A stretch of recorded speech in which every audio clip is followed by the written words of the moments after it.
xibaar yu wér te wóor ca tàng ba abonnez-vous pour ngeen di mën di jot suñuy vidéo. dal leen ak jàmm seen chaîne bi di Buzz 221 HD kii di Alioune Sall di ministre de la communication de la télécommunication et des numériques ci réew mi di Sénégal daal dinay jàppante bu métti moom ak entreprise étrangère française yu daal di nekk ci réewu Sénégal te ñuy yëngu ci télécommunication te muy Canal Plus ak rajo France Internationale te ba ginnaaw ba Alioune Sall amalalee réewu Sénégal akub ndam bu historique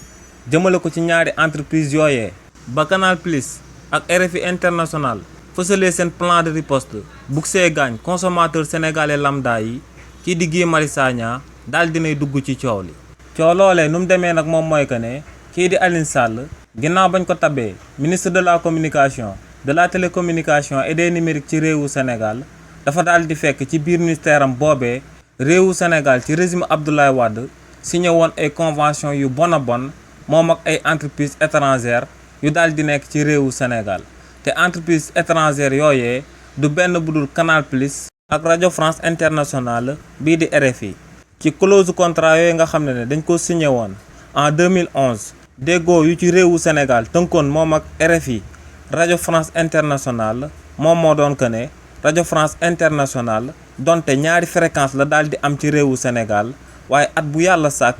10 millions rek lay daal di fay réewu Sénégal jëmale ko ci ay fisc maanaam ay impôt waaye nag kii di Alioune Sall ginnaaw ba mu fekkee convention bu bon boobee nga xam ne réewu Sénégal xaatimoon na ko moom ak waa rajo France Internationale da koo jël daal di koy renégocier daal di koy jëlee ci 10 millions par at daal di koy yóbbu ci 675 millions par at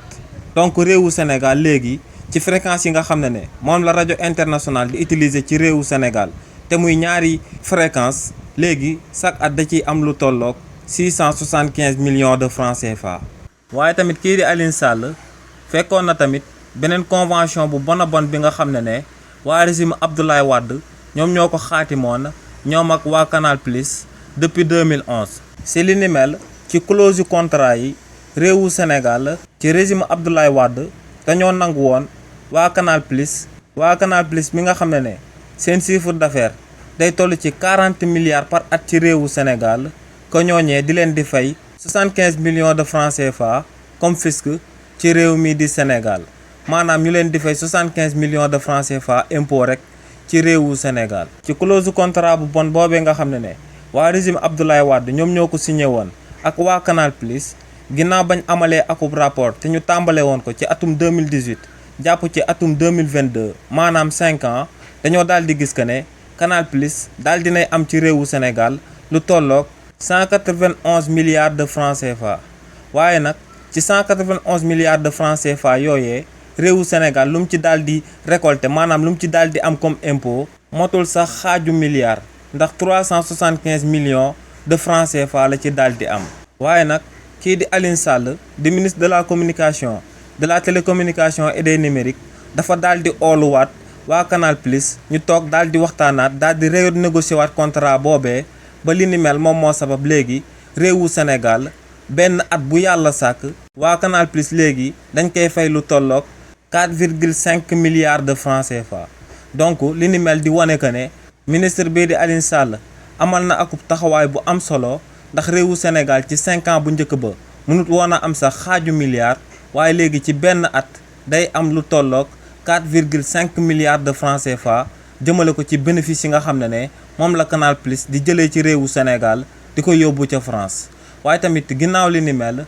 kii di Alioune Sall fekkoon na tamit ci kaw taabalam benn convention bu bon bi nga xam ne réewu Sénégal ci régime président Macky Sall ñoom ñoo ko xaatimoon ñoom ak rajo international bu Siin te loolee baaxul woon ci réewu Sénégal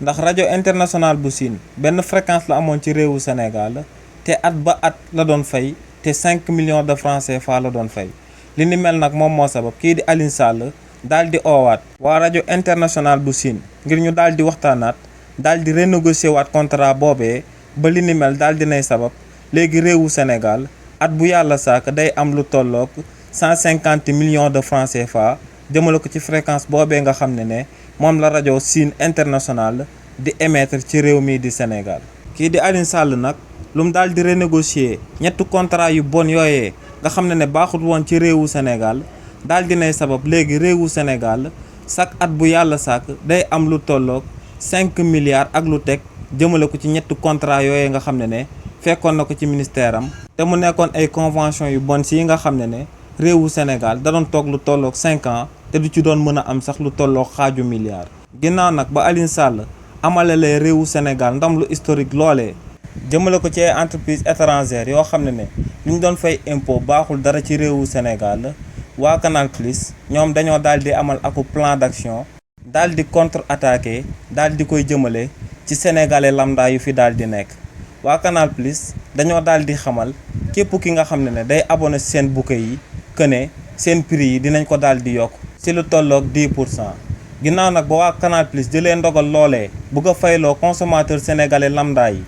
impôt bi nga xam ne par la force dañ ko war a daal di fay ci réewu Sénégal kii di Guy Marius Sagna daal dinay bind akub lettre kii di Aliou Sall di ministre de la communication et de la télécommunication et du numérique ngir kookee daal di continuer di amal akub taxawaay bu ferme jëmale ko ci entreprise étrangère yoo xam ne dañuy nekk ci réewu Sénégal di fi amal lu leen neex. si li ni mel nag ku amal akub ñàngat daal di koy jëmale si lu sabab waa Canal Plus daal di am fit gu toll ni ñu daal di leen di fayloo impôt gu ñu war a fay ci réewu Sénégal ñu ne dañuy daal di songu consommateur sénégalais yi da nga gis que ne ñooñee en réalité justice su réewu Sénégal moom moo leen yàgg a aar di leen yombalal ñuy amalal seen juuj njaaj ci réewu Sénégal. lu sabab nag lu tax ñu wax li ni mel moom mooy que ne kii di Mass Seck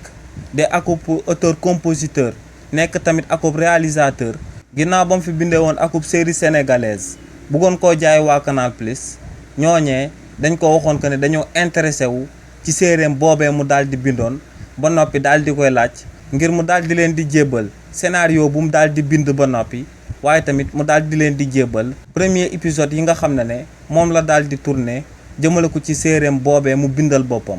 waaye nag si li ni mel waa Canal Plus ginnaaw bañ jotee scénario bi nga xam ne moom la Mass Seck daal di bind ak quelques épisodes ci séeréem yi dañoo daal di jékki-jékki daal di dog bépp contact bu ñu amoon ak Mass Seck. waaye yemuñ ci li ni mel dañoo daal di jël scénario boobee Mass Seck jébbaloo leen ñu daal di koy jëfandikoo daal di ci réaliser akub série bu méngoog scénario bi nga xam ne moom la leen Mass Seck jébbaloon ñu daal di changer personnage yi ba noppi daal di jël série boobee daal di koy jaay waa Netflix. si li ni mel nag ginnaaw ba Mass Seck yóbbee woon waa Canal Plus ci kanam yoonu réewu Sénégal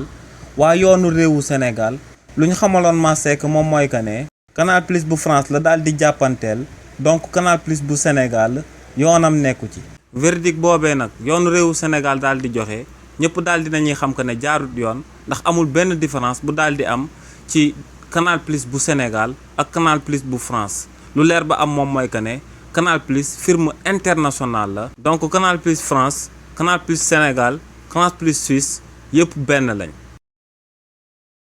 xibaar yu wér te wóor ca tàng tàng ba abonnez-vous pour ngeen di mën di jot suñuy vidéo